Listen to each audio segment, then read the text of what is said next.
क्या HDFC bank में आपका पैसा खतरे में है?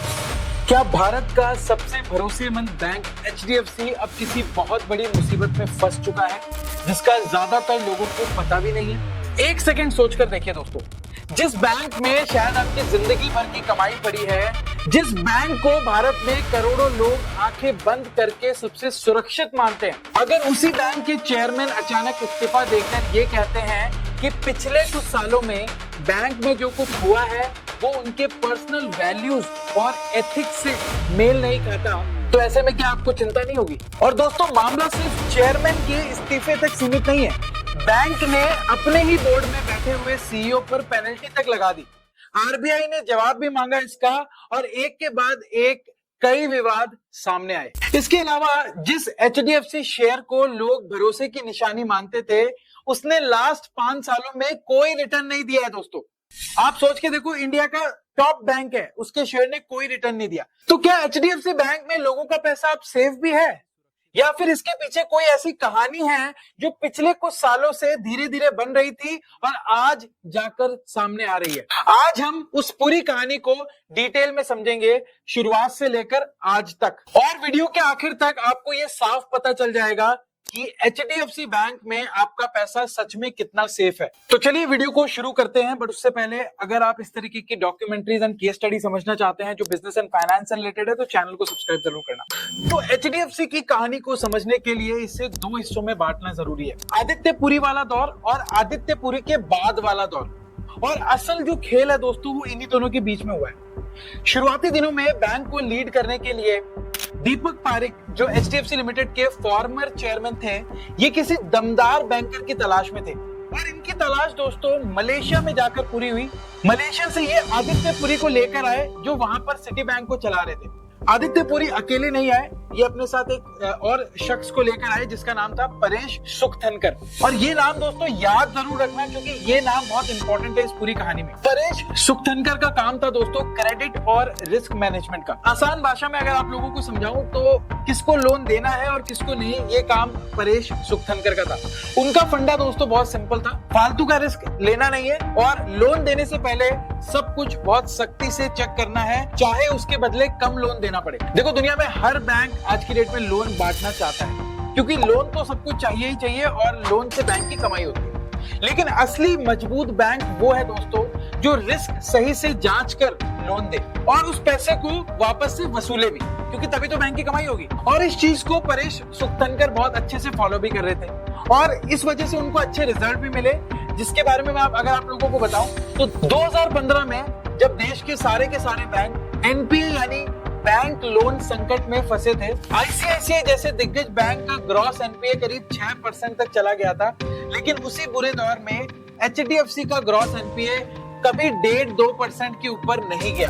2008 का ग्लोबल संकट हो या 2015 का देसी एनपीए संकट, जब तक पुरी और सुखथनकर की जोड़ी इस बैंक को चला रही थी, एचडीएफसी को खरोच तक नहीं आई। और ये कोई किस्मत की बात नहीं थी, यहाँ पर इन दोनों की जोड़ी एक सख्त स्ट्रिक्ट रिस्क कल्चर को फॉलो कर रहे थे। अच्छी परफॉर्मेंस के बदौलत सुखथनकर सीढ़ियां चढ़ते चले गए, ग्रो होते चले गए और बैंक के डिप्टी एमडी भी बन गए, यानी आदित्य पुरी के ठीक बाद नंबर 2 पोजीशन। सबको साफ दिख रहा था कि 2020 में जब पुरी रिटायर होंगे तो उनके अगले सीईओ के सबसे मजबूत दावेदार सुखथनकर ही होंगे।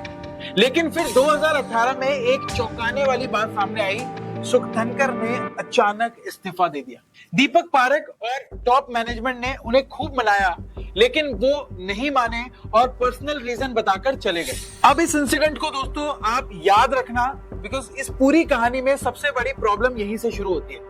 अब सोच के देखो कि जिस इंसान ने बैंक को 25 साल तक हर मुसीबत से बचाया, जो बैंक के रिस्क कल्चर की रीढ़ था, वो बैंक की कमान संभालने से ठीक पहले निकल गया और उनके जाने के बाद बैंक के फैसले लेने के तरीके धीरे धीरे बदलने लगे। 2020 में आदित्य पुरी भी रिटायर हो गए। अब सवाल था कि अगला सीईओ होगा कौन? देखो, मैं आप लोगों को बता दूं, बैंक पहले खुद तय करता था कि सीईओ कौन होगा, लेकिन कुछ दूसरे बैंक में गड़बड़ियों के बाद आरबीआई ने इस नियम को बदल दिया। अब सीईओ का फैसला अकेले बैंक नहीं करेगा, बैंक को आरबीआई के साथ मिलकर करना होगा। बैंक ने 3 नाम भेजे और आरबीआई ने फाइनल किया शशिधर जगदीशन को। और यहीं से दोस्तों शुरुआत होती है आदित्य पुरी के बाद वाले नए दौर की कहानी। देखो, जगदीशन के आने के बाद ना एक बहुत बड़ी घटना हुई।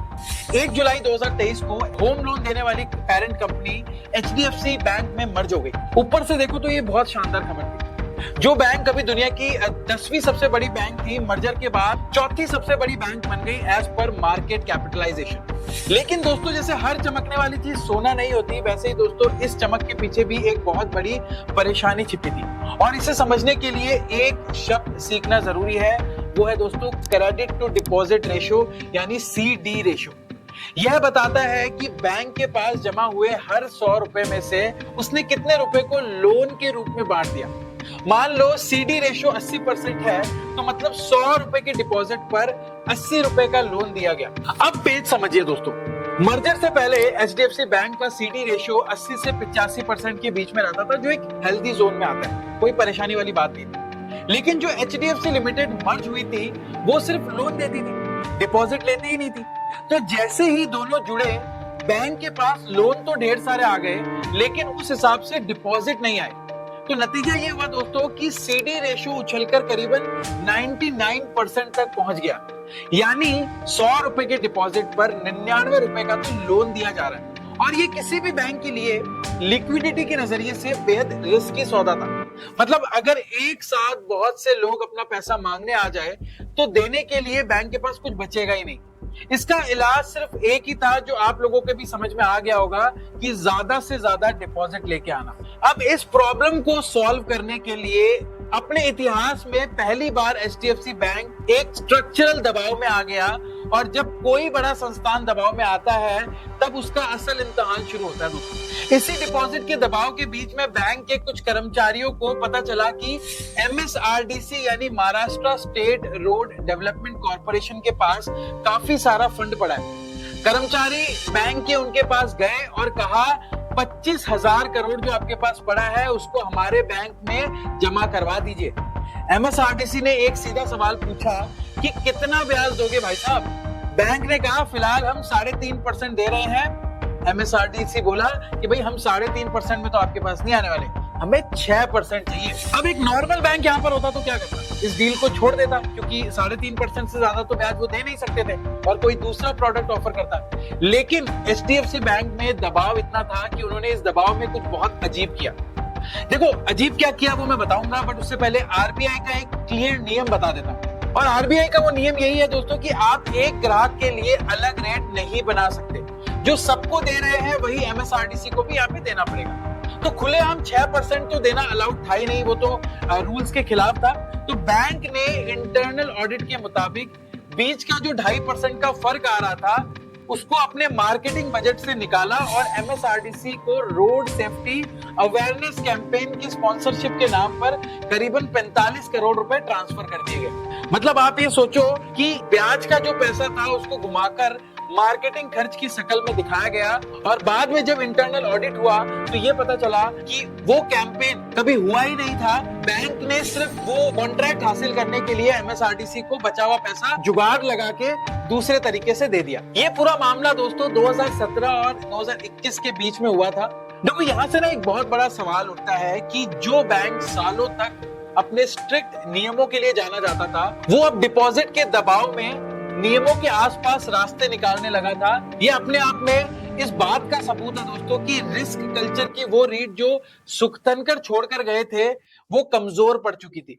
और ये जब पूरा का पूरा मामला जुलाई 2026 में निकलकर सामने आया, तो बैंक ने अपने ही बोर्ड के खुद के एमडी और सीईओ जगदीशन, सीएफओ और रिटेल एस्टेट के ग्रुप हेड, इन तीनों पर जुर्माना लगाया और चेतावनी पत्र भी जारी किए।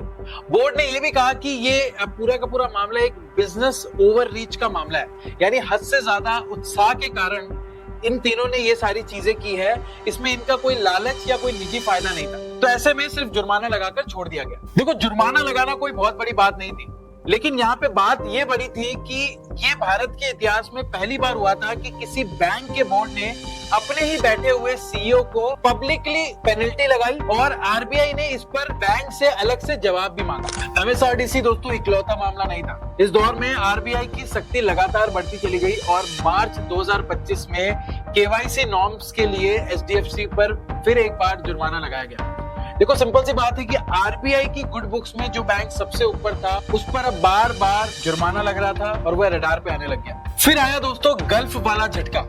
बैंक की खाड़ी देशों की ब्रांचों पर आरोप लगे कि उन्होंने एनआरआई ग्राहकों को गलत प्रोडक्ट्स बेचे हैं।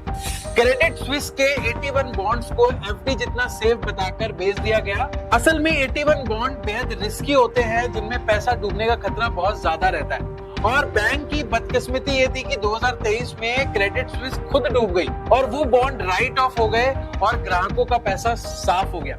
इस मामले में बैंक ने 3 एग्जीक्यूटिव को बर्खास्त किया, लेकिन असली भूचाल आया 18 मार्च 2026 को जब पार्ट टाइम चेयरमैन अतानु चक्रवर्ती ने इस्तीफा दे दिया।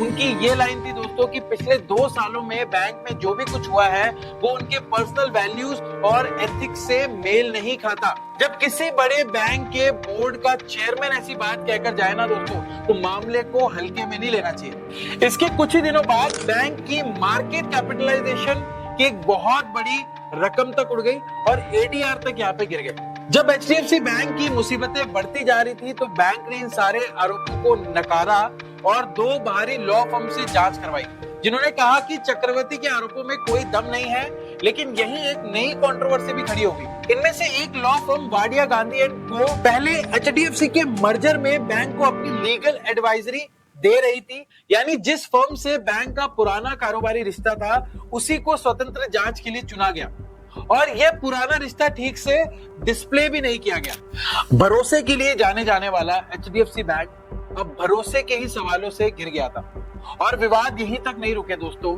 जून 2026 में बैंक ने राजीव कुमार को, जो 2022 से 2025 तक भारत के चीफ इलेक्शन कमिश्नर रह चुके थे, उनको अपना पार्ट टाइम चेयरमैन नियुक्त किया। सोच यही रही होगी बैंक की कि एक बड़े सरकारी अफसर के आने से भरोसा लौटेगा, लेकिन कई जानकारों का यह सवाल भी था दोस्तों कि जब बैंक खुद इतने विवादों में घिरा हुआ है तब उसे एक ऐसा चेहरा लाना चाहिए था जिसकी छवि मार्केट में एकदम साफ सुथरी हो। और जिस राजीव कुमार को ये लेकर आए थे उनका 2024 के लोकसभा चुनावों के वोटर टर्न आउट डेटा वाले कंट्रोवर्सी के चलते वो खुद सुर्खियों में रहे थे। यानी कंट्रोवर्सी से निकलने के लिए बैंक ने जिसे चुना वह खुद कंट्रोवर्सी का हिस्सा बन गया था। इसके साथ एक और चौंकाने वाली खबर सामने आई। बैंक अपने सीईओ जगदीशन को तीसरा कार्यकाल देने की तैयारी में थी, जबकि उन्हीं के कार्यकाल में बैंक साफ तौर पर संघर्ष कर रहा था। हाँ, ये भी बात सच है कि इस दौर में बाकी बड़े बैंक भी दबाव में थे, लेकिन कम से कम इतने बड़े विवादों में तो नहीं फंसे थे जितना आज एचडीएफसी है। एक इंटरेस्टिंग किस्सा आप लोगों को सुनाता हूँ कि जब 1995 में एचडीएफसी बैंक का आईपीओ आया तो फाउंडर्स ने जानबूझकर उसकी कीमत कम रखी। इससे फाउंडर्स को अपना नुकसान तो था, लेकिन उनकी सोच ये थी कि निवेशकों को शुरू से ही फायदा हो ताकि भरोसा बने, और ये ऐसा हुआ भी दोस्तों। कुछ ही महीनों में शेयर 3 गुना से ऊपर चला गया।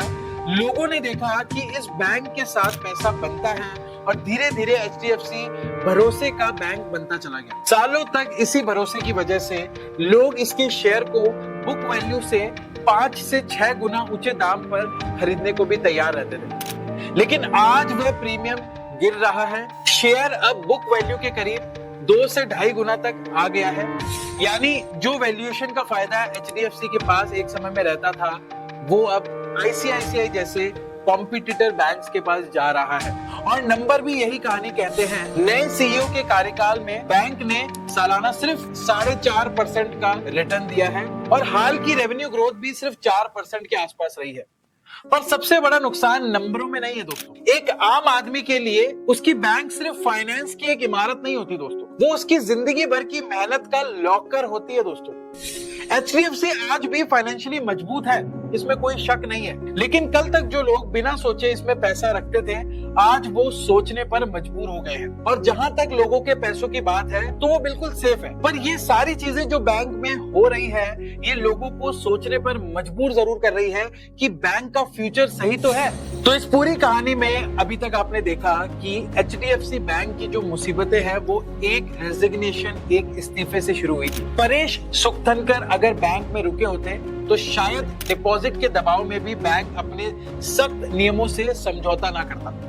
मर्जर ने दबाव पैदा किया, दबाव ने एमएसआरडीसी जैसे शॉर्टकट पैदा किए, शॉर्टकट ने विवाद पैदा किए और विवादों ने वो चीज हिलाकर रख दी जिस पर पूरा का पूरा बैंक खड़ा था। वो था दोस्तों लोगों का भरोसा, लोगों का ट्रस्ट। और इस पूरी कहानी का निचोड़ अगर मैं एक लाइन में दूं तो बैंक के लिए सबसे बड़ी पूंजी उसका पैसा नहीं होती, उसका भरोसा होता है।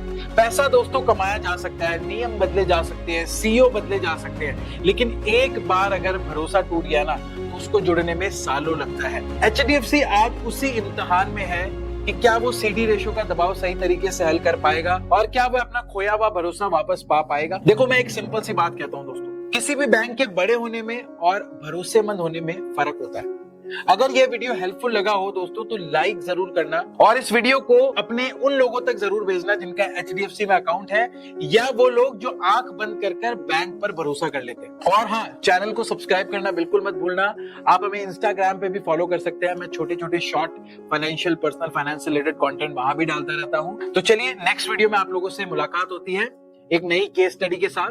तब तक के लिए अपने पैसों पर आंख खोलकर जरूर नजर रखना।